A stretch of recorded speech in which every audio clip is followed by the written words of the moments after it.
আমরা আলিপুরদুয়ার থেকে এসেছি নিউট্রিয়া গেটওয়ে মাল্টি স্পেশালিটি হসপিটালে।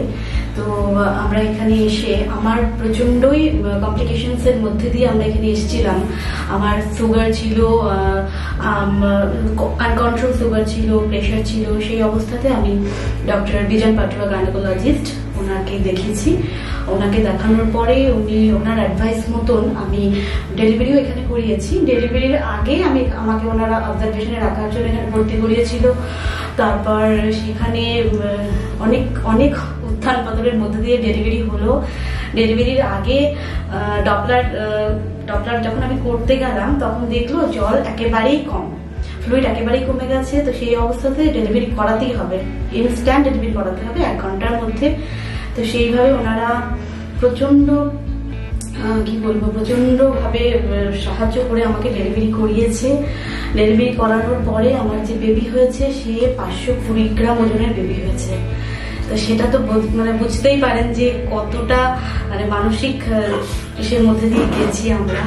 হ্যাঁ, তো সেখানে 520 গ্রাম বেবিকে তারপর বিজন স্যার যে গাইনোকোলজিস্ট যার আন্ডারে আমি ডেলিভারি করিয়েছি, সে আমাকে অরিত্র রয় বলে আরেকজন যে নিওনেটোলজিস্ট এই হসপিটালেরই, তার আন্ডারে আমার বেবিকে দিয়ে দিল।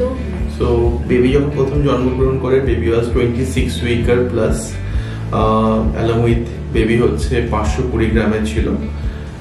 500 গ্রামের বাচ্চাকে আমরা generally incredibly low birth weight বলি। 750 গ্রামের নিচের বাচ্চাদের আমরা ইনক্রেডিবলি লো বার্থ ওয়েট বলি। ইন্ডিয়ার রেসপেক্টে এত ছোট বাচ্চার কোনো সার্ভাইভাল ডাটা নেই। ওয়েস্টার্ন কান্ট্রিতে মোটামুটি 500 to 600 গ্রামের বাচ্চাদের সার্ভাইভাল ডাটা হচ্ছে 25 থেকে 30%, 25 to 30%।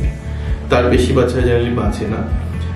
শুধু বাঁচানো ইম্পর্টেন্ট নয়, আমাদের ক্ষেত্রে হচ্ছে intact neurological outcome is very important.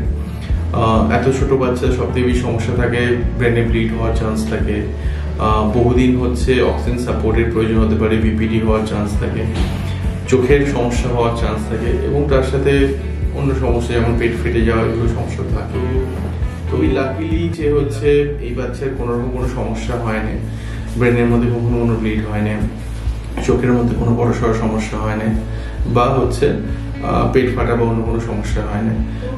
সেই বেবি 520 গ্রাম বেবিকে 84 ডেজ এনআইসিইউতে রেখে স্যারের অক্লান্ত পরিশ্রমে কি বলবো, আর আমরা তো সঙ্গে ছিলামই, সেইভাবে সেই বেবিকে আমি সুস্থ করে 84 ডেজ এর পরে বাড়িতে নিয়ে গিয়েছি। বিভিন্ন রকমের আপস অ্যান্ড ডাউনের মধ্যে দিয়ে আমরা গিয়েছি। ওর অনেকবার ব্লাড দিতে হয়েছে। সেখানকার এনআইসিইউ যে সিস্টাররা ছিল, আমি সিস্টারদের কথা না বললেই না। হ্যাঁ, প্রচন্ড রকম ভাবে ওকে টেক কেয়ার করেছে। ওরাই হচ্ছে ওর আসল মা, যদি বলতে হয় ওরাই ওর মা। হ্যাঁ, এত সুন্দরভাবে ওকে টেক কেয়ার করেছে। আর ডাক্তারবাবুর কথা কি বলবো, ডাক্তারবাবুর কথা আমি বলতেই পারবো না, ভাষা নেই আমার কাছে ডাক্তারবাবুর কথা বলার মতন। হ্যাঁ, উনি আমার কাছে ভগবান। আমি ওনাকেও বারবার করে এই কথাটা বলেছি, আমি ওর বাবা, আমরা ওনাকে বারবার করে এই কথাটা বলেছি যে আপনার জন্য আমি আমার সন্তানকে কাছে পেলাম, আমি মা হতে পারলাম। আর এই নিউট্রিয়া এই হসপিটালে এসেছি বলে এখানকার এত উন্নত পরিষেবা, অনেক নাম শুনেছি কিন্তু কোনোদিনও আসিনি। তো এবার এসে আমি একজন মহিলা যার অনেক আকাঙ্ক্ষিত মা হওয়ার স্বপ্ন থাকে, সেই মা হওয়ার স্বপ্নকে আমি বাস্তবায়িত করতে পেরেছি। এর থেকে বলার আর কিছু নেই। আমি আমার পৃথিবীকে পেয়েছি এই হসপিটালে, এদের সহায়তা, এদের সাহায্যে। ওভারঅল এনআইসিইউ কোন একজন সিঙ্গেল পার্সন দ্বারা সম্ভব নয়। এনআইসিইউ মোস্টলি ডিপেন্ড করে হচ্ছে নার্সিং স্টাফেদের ট্রেনিং এর উপর। জেনারেলি যদি প্রপার টাইমে প্রপার ট্রেনিং এর মাধ্যমে নার্সিং স্টাফেদের আমরা ঠিকঠাক করে ট্রেন করতে পারি, তাহলে এনআইসিইউর আউটকাম অনেকটা ভালো হয়ে থাকে। তো আমাদের এখানে সিস্টাররা যথেষ্ট well trend, along with that আমাদের এখানে ওয়েল ইকুইপড সমস্ত রকম সরঞ্জাম আছে যেগুলো দিয়ে ছোট বাচ্চাদের বাঁচানো যেতে পারে।